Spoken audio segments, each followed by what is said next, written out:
There's yet more stroking needed.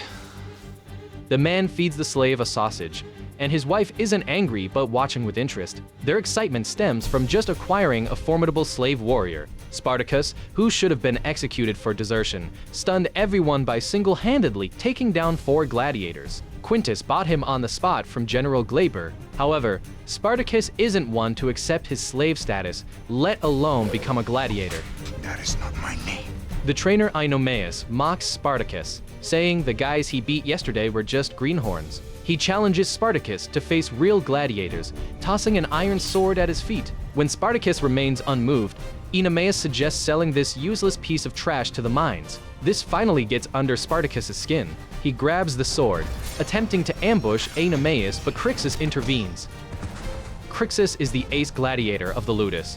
He has been itching to teach Spartacus a lesson. While Spartacus is a beast on the battlefield, he's never learned proper fighting techniques. Against a professionally trained gladiator, he's just a punching bag. Allow advantage to your back and you are dead. Ionomaeus uses him as a walking example of what not to do, constantly pointing out his rookie mistakes. Even Spartacus is proud of brute strength is just child's play to Crixus. When Spartacus tries a sneak attack as Crixus turns, it's easily deflected. The blade slices the throat of an unlucky newbie, causing the other gladiators to burst into laughter. Filled with remorse, Spartacus finds himself pinned down by an enraged Crixus, awaiting the master's verdict. Ionomaeus instructs him to extend 2 fingers to signal surrender, but the stubborn Spartacus flat out refuses. Just as Crixus is about to bash his head in, Quintus stops him. Quintus didn't buy Spartacus for his skills, but to curry favor with Glaber. Glaber had intended for Spartacus to die in the arena, but was humiliated by Spartacus's 1v4 victory. Left with no choice, he accepted Quintus's suggestion to have Spartacus die in Ludus, but wanted to do the deed himself. Unaware of the looming danger, Spartacus is still plotting his escape to save his wife Sura.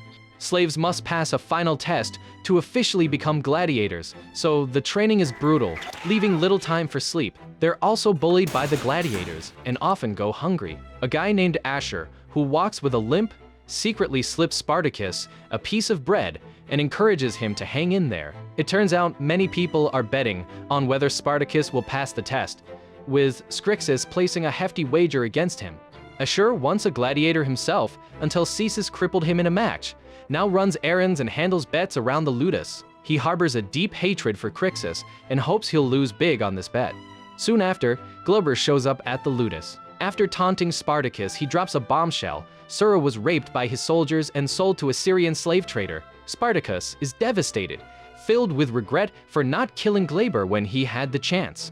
Glaber even brought the cloth strip Spartacus had tied around Sura's thigh. I took it from her thigh to preserve the scent before my men stained it with their own.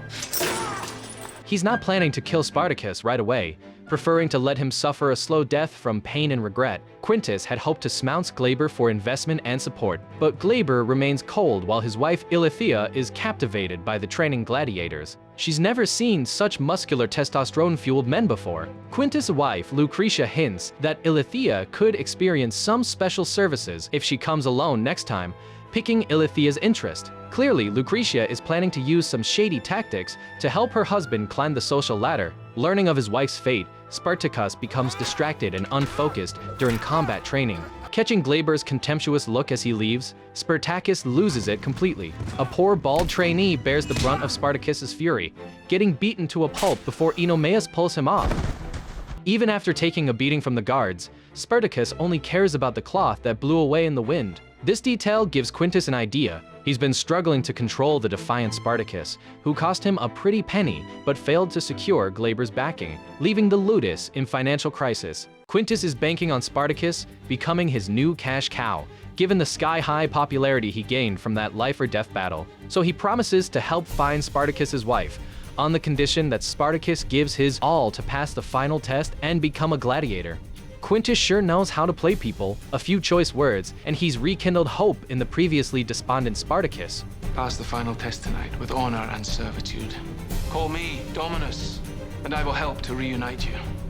The final test is straightforward, a one-on-one match against a full-fledged gladiator. To minimize casualties, recruits usually pass if they can hold their own for a few rounds, but there are also slaves get taken out in seconds, becoming the butt of jokes among the gladiators. When it's Spartacus's turn, the tension is palpable. Many have placed heavy bets on him, and Quintus has staked the future of the ludus on his performance. Despite Spartacus's noticeable improvement in combat techniques, his short training period isn't enough to match Crixus's skill.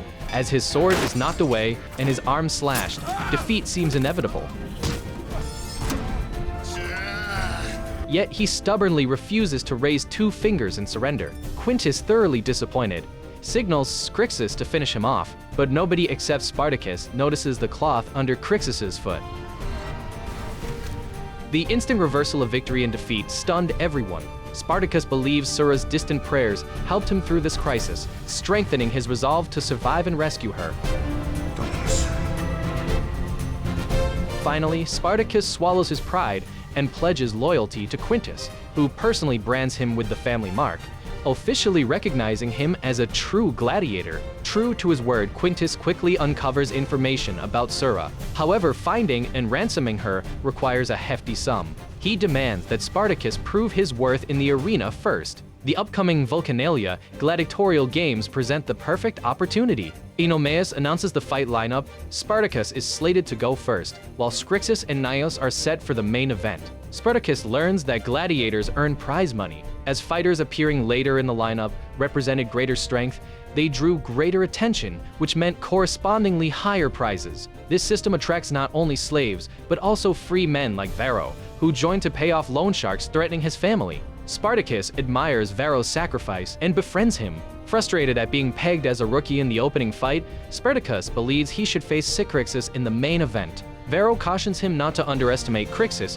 who earned his champion status by single-handedly defeating the notorious pirate Gargan brothers. Spartacus remains skeptical of Crixus's reputation, given his own victory in their test match. Eager to earn more money to save his wife sooner, Spartacus schemes to secure a spot in the main event. This ambition leads him to slack off during training, confident that no one in the ludus can match him. He even scoffs at Oenomaus' lessons on surrendering to save one's life. I need no lesson in submission. You prefer a different lesson. His overconfidence results in both him and Varro being punished by being thrown into the cesspool, leaving Varro worried about Spartacus's inflated ego. Spartacus has plot to replace Gnaeus, known as Capua's top net fighter but not the sharpest tool in the shed. He easily provokes Gnaeus with insults. You strike an impressive figure, like a young, wet girl.